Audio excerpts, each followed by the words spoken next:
Istiqamah berarti menempuh jalan agama yang lurus. Dia tidak berpaling ke kiri ataupun ke kanan. Ibnu Rajab Al-Hambali mengatakan bahwa istiqamah adalah ketaatan kepada Allah Subhanahu wa taala lahir dan batin, dan meninggalkan semua larangan-larangan Allah. Apakah keutamaan bagi orang-orang yang istiqamah? Dalam surah Fussilat ayat ke-30, Allah Subhanahu wa taala berfirman, A'udzu billahi minasyaitonir rajim. Innal ladzina qalu rabbuna Allah tsumma istaqamu tatanazzalu 'alaihimul malaikatu alla takhafu wa la tahzanu wa abshiru bil jannati allati kuntum tu'adun.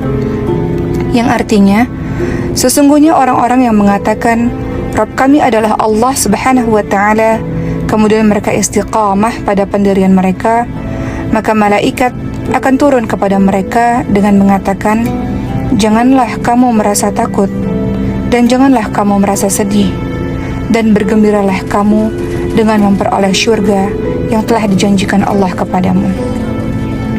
Ayat di atas menceritakan bahwa orang yang istiqamah dan teguh di atas tauhid dan ketaatan, maka malaikat akan memberikan kabar gembira kepadanya ketika maut menjemput. Jangan takut, jangan sedih. Mujahid, Ikrimah, dan Zaid bin Aslam menafsirkan ayat tersebut, jangan takut pada akhirat yang akan kalian hadapi, dan janganlah bersedih dengan dunia yang kalian tinggalkan, yaitu anak, keluarga, harta, tanggungan hutang, dan lain-lain, karena malaikat yang akan mengurusnya. Begitu pula mereka diberi kabar gembira berupa syurga yang dijanjikan oleh Allah Subhanahu wa taala. Orang-orang yang istiqamah akan mendapat berbagai macam kebaikan-kebaikan.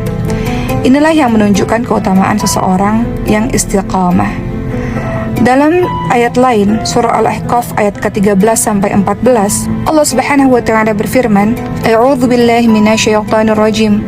Innal ladzina qalu rabbana Allah tsumma istaqamu fala khaufun 'alaihim wa la hum yahzanun. Ulaika ashabul jannati khalidina fiha jazaa'an bima kanu ya'malun.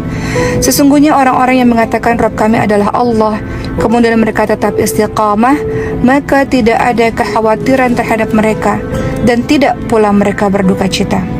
Mereka inilah penghuni-penghuni syurga, mereka kekal di dalamnya sebagai balasan atas apa yang telah mereka kerjakan.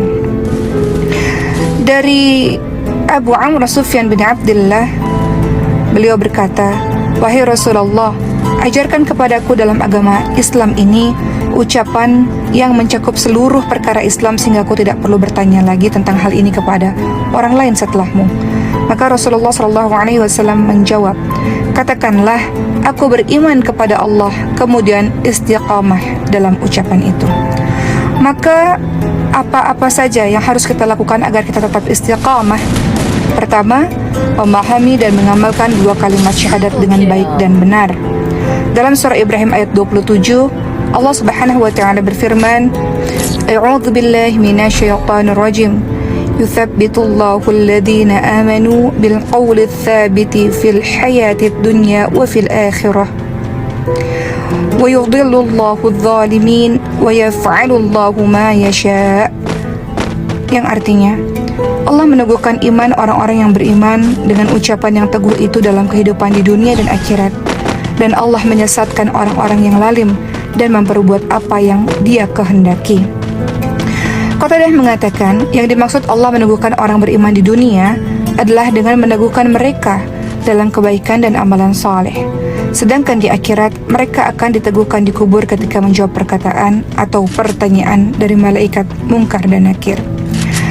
Kedua, cara agar bisa istiqamah adalah mengkaji Al-Quran dengan menghayatinya, merenungkannya. Dalam surah An-Nahl ayat 102, Allah Subhanahu wa taala berfirman, katakanlah, Jibril menurunkan Al-Quran itu dari Rabbmu dengan benar untuk meneguhkan hati orang-orang yang telah beriman dan menjadi petunjuk serta kabar gembira bagi orang-orang yang bertakwa.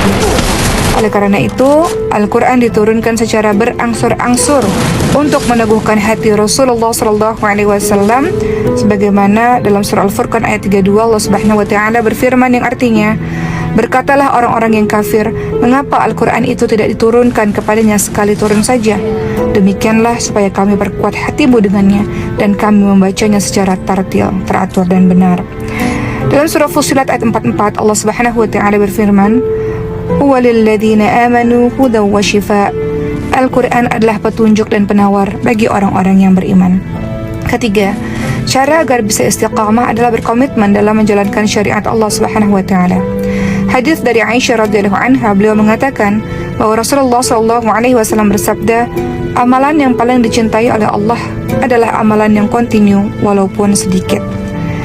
Maka ingatlah bahwa amalan yang sedikit namun rutin yang kita lakukan maka akan melanggengkan amalan ketaatan, zikir, pendekatan diri kepada Allah, niat dan keikhlasan dalam beramal juga akan membuat amalan tersebut diterima oleh Allah Subhanahu wa taala.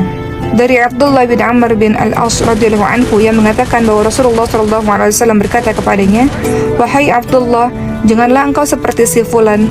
Dulu dia biasa mengerjakan salat malam, namun sekarang dia tidak mengerjakannya lagi." Tentu saja dalam pelaksanaan ibadah, teman-teman sekalian, pasti ada kekurangan kita dalam istiqamah. Maka apa yang harus kita lakukan ketika kadang kita tergelincir sehingga istiqamah kita tidak utuh? Dalam surah Fussilat ayat 6, Allah Subhanahu wa taala berfirman, "A'udzu billahi minasyaitonir rajim. Qul innama ana basyarum mithlukum yuha ilayya annama ilahukum ilahu wahidun fastaqimu ilaihi wastaghfiruh wa wailul lil musyrikin." Katakanlah bahwasanya aku hanyalah seorang manusia seperti kamu, diwahyukan kepadaku bahwasanya Rabbmu adalah Rabb yang Maha Esa. Maka tetaplah istiqamah pada jalan yang lurus menuju kepadanya dan mohonlah ampun kepadanya. Maka ayat ini memerintahkan kita untuk istiqamah sekaligus beristighfar. Kita memohon ampun kepada Allah Subhanahu wa taala. Ibnu Rajab Al-Hambali menjelaskan bahwa ayat di atas, istiqamahlah dan minta ampun kepada Allah, merupakan isyarat bahwa seringkali ada kekurangan dalam istiqamah yang diperintahkan oleh Allah. Maka kita menutupi kekurangan tersebut dengan istighfar. Istighfar itu sulit, teman-teman sekalian. Dalam hadis riwayat Muslim, Rasulullah SAW bersabda, "Sesungguhnya hati manusia seluruhnya di antara jari jemari Ar-Rahman, seperti satu hati. Allah membolak-balikannya sekehendaknya." Maka kita tahu bahwa hati manusia di antara jari-jari Ar-Rahman, Allah membolak-balik sekehendaknya. Berarti sudah sepatutnya bagi setiap hamba untuk meminta pertolongan dari Allah agar mendapatkan hidayah, agar terus istiqamah dan tidak menyimpang. Maka terakhir, ucapkanlah doa agar kita senantiasa istiqamah. Hasan Al-Basri senantiasa membaca doa, "Allahumma anta rabbuna farzuqnal istiqamah." Ya Allah, engkau adalah Rabb kami, berikanlah keistiqamahan pada kami. Atau dalam hadis riwayat Muslim, Rasulullah SAW biasanya berdoa. Doa yang senantiasa disebutkan oleh Rasulullah SAW dalam hadis riwayat Muslim adalah, "Allahumma musarrifal qulub, sarrif qulubana ala ta'atik." Artinya, ya Allah, sang pembolak-balik hati, balikkanlah hati kami untuk taat kepadamu. Mudah-mudahan dengan apa yang saya sampaikan ini membuat teman-teman semua dan saya pribadi adalah menjadi orang yang istiqamah dan istiqamah sampai akhir, insya Allah.